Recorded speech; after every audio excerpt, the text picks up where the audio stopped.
नमस्कार दोस्तों, OCN network में आपका स्वागत है। मैं हूं ओमकार चौधरी। तो ट्रंप साहब ने गाजा का जो बोर्ड ऑफ पीस नाम का एक बोर्ड बनाया है, उसमें शामिल देशों के नाम जारी कर दिए हैं। नाम जरा सुन लीजिए, उसके बाद इसके पीछे का खेल भी मैं आपको समझाने की कोशिश करता हूं। इस बोर्ड ऑफ पीस में कौन कौन शामिल हैं? खुद America, Bahrain, Morocco, Argentina, Armenia, Azerbaijan, Belgium, Bulgaria, इसके अलावा मिस्र, Hungary, Indonesia, Jordan, Kazakhstan, Kosovo, Mongolia, Pakistan, Paraguay, Qatar, Saudi Arab, तुर्की और दो और देश हैं, यूएई और उज्बेकिस्तान। यानी चीन इसमें नहीं है, रूस इसमें नहीं है, ब्राजील इसमें नहीं है, इजराइल भी इसमें नहीं है, और भारत भी नहीं है।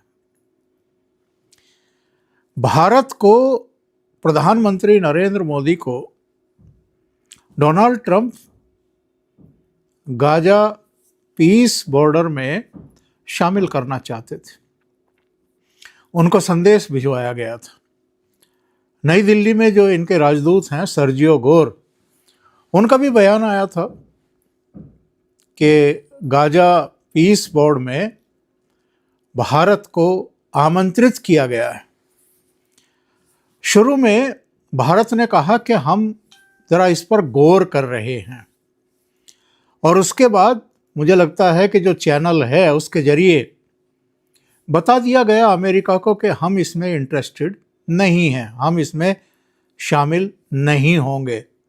तो जो लिस्ट मैंने अभी आपको पढ़ करके बताई है, इसमें भारत का नाम नहीं है। चीन तो खैर डोनाल्ड ट्रंप चाह रहे हैं कि चीन को तो इस धरती से ही अगर कहीं चंद्र ग्रह पर या किसी दूसरे ग्रह पर शिफ्ट कर दिया जाए घड़ी की चौथाई में, तो वो तो चीन को ख़त्म ही कर दें। तो चीन को तो वो अपनी तरफ से ही ना निमंत्रण पत्र भेजा होगा और ना ही कोई कांटेक्ट किया होगा, और ना ही उनकी मंशा होगी कि गाजा में या कहीं भी। अब आप देखिए, वेनेजुएला में जो कार्रवाई हुई है वो क्यों हुई है? क्योंकि चीन का वहाँ दखल था। आगे अगर ग्रीनलैंड पर कोई कार्रवाई होनी है तो उसमें भी आप देखिए कि चीन की वहाँ अहम भूमिका है। इसलिए कोशिश कुल मिलाकर के ये है कि चीन का पत्ता हर जगह से साफ किया जाए, रूस का पत्ता साफ किया जाए। भारत को लेकर के असमंजस में हैं डोनाल्ड ट्रंप, साथ नहीं रखें इसका संकेत उन्होंने दिया था 50% टैरिफ थोप करके, लेकिन देश के भीतर ही वो इस कदर घिर गए इस मामले को लेकर के, और बड़े बड़े रणनीतिकार उन्होंने भी आलोचना की कि पिछले 20, 25, 30 सालों में अमेरिका की कई सरकारों ने, कई राष्ट्रपतियों ने ये प्रयास किए कि भारत को किसी तरीके से अपने करीब लाया जाए। अतीत में जो घटनाएं हुई हैं उनको भुला करके भारत का विश्वास जीता जाए। लेकिन डोनाल्ड ट्रंप किस सनक में थे ये तो वही जाने। अपने निजी हितों, अपने रिश्तेदारों, अपने दामाद को फायदा पहुंचाने के लिए उन्होंने पाकिस्तानी सेना के ब्रिगेडियर जनरल आसिम मुनीर को व्हाइट हाउस तक में बुलाकर के लंच से नवाजा। इसके अलावा हमारी इकोनॉमी को डेड इकोनॉमी बता दिया। यहां तक बयान दिए कि अगर ट्रेड डील पर भारत ने साइन नहीं की तो मैं इतने टैरिफ थोप दूंगा कि उनके कानों से भी भन्नाहट निकलेगी, उनका सिर चकरा जाएगा। इस तरह के गैर जिम्मेदाराना बयान जब वो दे रहे थे भारत के बारे में, चीन के बारे में, तो राष्ट्रपति पुतिन ने उनको ये कहा था कि मिस्टर ट्रंप, भारत और चीन पुरानी सिविलाइजेशंस के हिस्से हैं, हजारों साल पुरानी इनकी जड़ें हैं, इनकी संस्कृति है, इनकी सभ्यता है। दोनों देशों की कुल मिलाकर के 280 करोड़ से ज़्यादा पॉपुलेशन है। इनको आप इस तरीके से ट्रीट नहीं कर सकते, इस तरह की बयानबाजी इन देशों के बारे में नहीं कर सकते।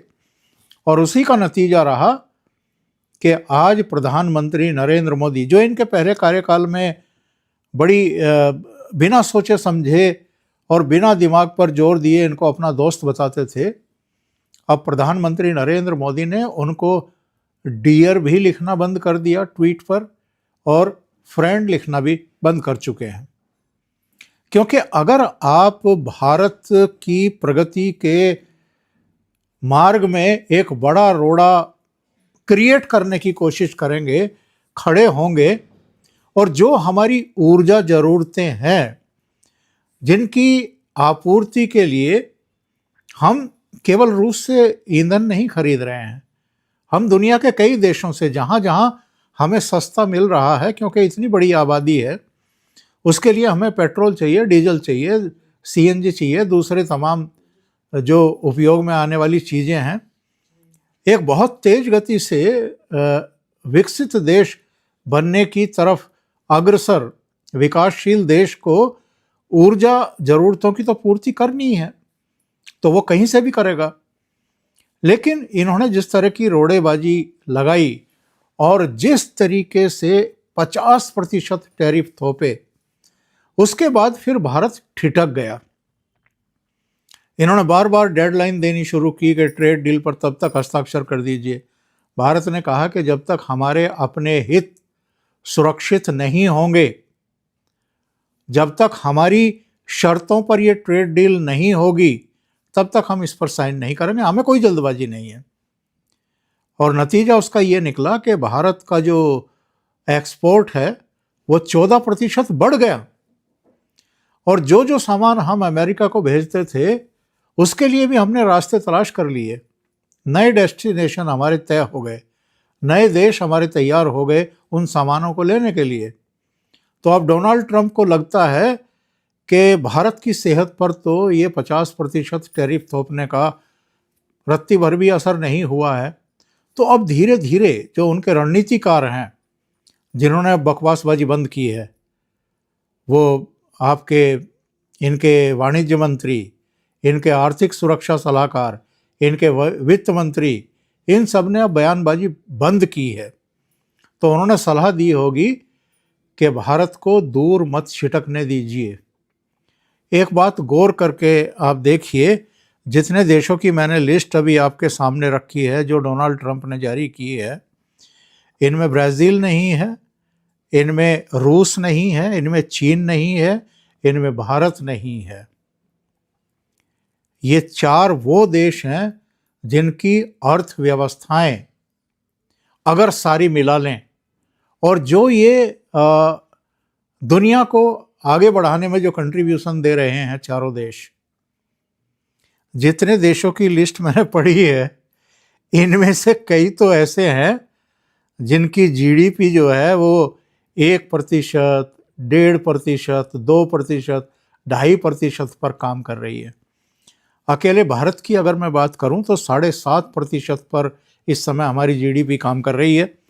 और जो अंतर्राष्ट्रीय वित्तीय संस्थान हैं, उन्होंने कहा है कि भारत अगर 8% की ग्रोथ रेट से आगे बढ़ता हुआ दिखाई दे 2026 के आखिर तक, तो किसी को आश्चर्य नहीं होना चाहिए। यानी वर्ल्ड इकोनॉमी के हम इंजन बन गए हैं, और अमेरिका को ये पता है, ट्रंप को ये पता है, इसके बावजूद हमारी इकोनॉमी को इन्होंने डेड इकोनॉमी बताने की कोशिश की थी। तो मैं कहूँगा आखिर में भारत की तरफ से डोनाल्ड ट्रंप को ये एक और करारा झटका है, बल्कि मैं कहूँगा कि चपत है। उन्होंने कोशिश की थी कि जो गाजा की बर्बादी इन्होंने कराई है इजराइल के जरिए, तो उस गाजा के पुनर्निर्माण के लिए जो बोर्ड बन रहा है उसमें भारत भी शामिल हो। और ये भारत को क्यों शामिल करना चाहते थे? क्योंकि इनको पता है कि भारत के इजराइल से भी अच्छे रिश्ते हैं और फिलिस्तीन से भी अच्छे रिश्ते हैं। तो कहीं कोई पेंच अगर फंस जाए तो भारत के प्रधानमंत्री नरेंद्र मोदी वहां जाकर के काम आ सकते हैं। इसके अलावा जो हमारी छवि है पूरी दुनिया में, वो है निर्गुट देश की। हम किसी गुट में शामिल नहीं हैं, हम किसी के दुश्मन भी नहीं हैं, हम किसी के साथ दोस्ती का ढिंढोरा भी पीटते हुए नहीं घूम रहे हैं। हमारे रूस से भी अच्छे संबंध हैं, हमारे चीन से भी अच्छे व्यापारिक संबंध हैं।